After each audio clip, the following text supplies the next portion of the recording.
केवल 3 दिन ऐसे रहेंगे, 3 बार ऐसे रहेंगे, 3 तिथियां ऐसी रहेंगी, 3 समय ऐसा रहेगा जिस समय पर तेरे द्वारा निर्मित शूल को भी शिव धारण करेगा और जगत का कल्याण करेगा। 3 दिन, 3 तिथियां, 3 बार, 3 नक्षत्र, 3 घड़ी, 3 पल।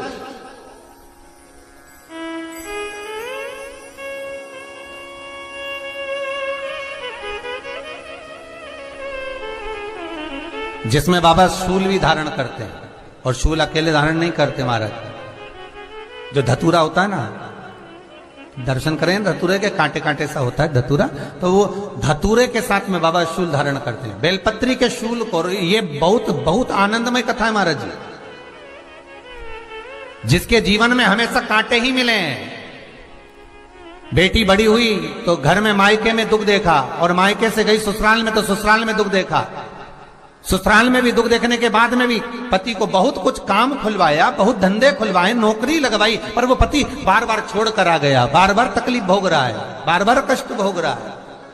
फिर थोड़े दिन काम करता है, थोड़े दिन छूट जाता है, फिर व्यापार में बढ़ता है, फिर छूट जाता है, फिर कोई दुकान खुलवाई, थोड़े दिन अच्छी चली, फिर वापस वहीं घर पर आकर बैठ गया। अर्थात उसके जीवन में वो शूलता चल रही है।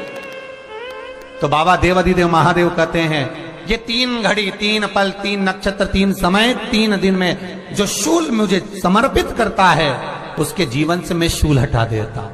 वो 3 दिन लिखे स्कंद पुराण।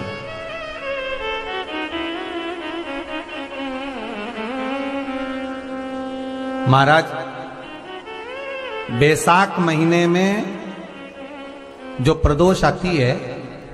बैसाख के महीने में बहुत ध्यान से सुनना भाई, जो अपनी जिंदगी से बहुत तंग आ गए हो, परेशान हो गए हो, कष्टमय जीवन जी रहे हो, बहुत दुखी हो गए हो, उनके लिए ये स्कंद पुराण का चरित्र फिर मिले ना मिले, आप प्रेम से सुन लो, भाव से। पहला, बैसाख महीने की प्रदोष,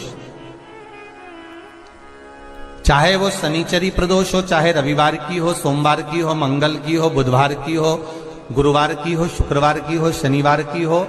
कोई भी वार की हो, पर बैसाख महीने की प्रदोष, प्रदोष काल में शाम का समय सूर्य डूब रहा हो, बस डूबा ही हो, और उस समय पर सूर्य के डूबन के तुरंत बाद बाबा को धतूरे के साथ में बेलपत्री ना चढ़ाते हुए, बेलपत्री के वृक्ष के 7 कांटे बाबा के शिवलिंग पर समर्पित करे जाते हैं महाराज, अपनी जिंदगी में अड़चनों को हटाने के लिए। फिर आप जिस व्यापार में उतरे, जिस व्यवसाय में उतरे, जिस नौकरी में उतरे, आप दिल से करें, आपको तरक्की मिलेगी। आप हार नहीं सकते, नीचे नहीं आ सकते, उन्नति पर ही चढ़ेंगे। एक वैशाख मास की प्रदोष। दूसरा, शिवरात्रि के दिन मध्याह्न का समय महाराज, जो बड़ी शिवरात्रि होती है माघ की, बड़ी शिवरात्रि के अंतर्गत मध्याह्न का समय, दोपहर के ठीक 12 बजे, चाहे फिर वो कोई भी दिन हो महाराज, शिवरात्रि जिस दिन पड़ रही हो,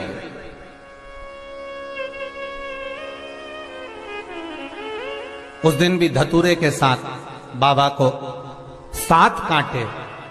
बेलपत्री के वृक्ष के समर्पित होते हैं महाराज। इसमें आप ये वाले जो कांटे हैं, जो शिवरात्रि के दोपहर 12 बजे वाले हैं, अगर कोई मदिरा पीने वाला हो, व्यसन में डूबने वाला हो, कोई जुआ खेलने वाला हो, कोई गलत वैश्यावृत्ति करने वाला, या अपने मार्ग से विचलित कोई व्यक्ति है, उसके लिए भी ये कांटे बहुत काम आते हैं महाराज। दूसरा, पार्वती, तेरे द्वारा तेरे नयन अश्रु से जो प्रगटा हुआ बेल का वृक्ष है, द्वितीय शूल मैं वहां धारण करता हूं, तृतीय शूल, तीसरा शूल जो वर्णन करा गया महाराज, भगवान श्रावण के महीने में जो भी दूसरा सोमवार पड़े, जो भी पड़े, श्रावण के महीने का दूसरा सोमवार। आप सबको पहले भी श्रावण के महीने में जो कथा कही उसका व्याख्यान वर्णन करा कि श्रावण का महीने का महत्व क्या है, वो भी आपको ऑनलाइन कथा में आप लोग सुन चुके हैं, लाइव कथा में श्रावण का पूरा महत्व बताया था कि श्रावण के महीने में शंकर भगवान को पूरा लेखा जोखा का भार प्रदान किया गया था। दूसरा सोमवार, श्रावण के महीने का जो दूसरा सोमवार होता है, उस दूसरे सोमवार में रात्रि के समय पर, अर्थात शास्त्र अब घड़ी और पल का स्मरण करेंगे तो रात्रि के बजेंगे 10 से 12 बजे, मारे 10 से 12 के बीच में धतूरे के साथ बाबा को शूल समर्पित होता है महाराज। ये भी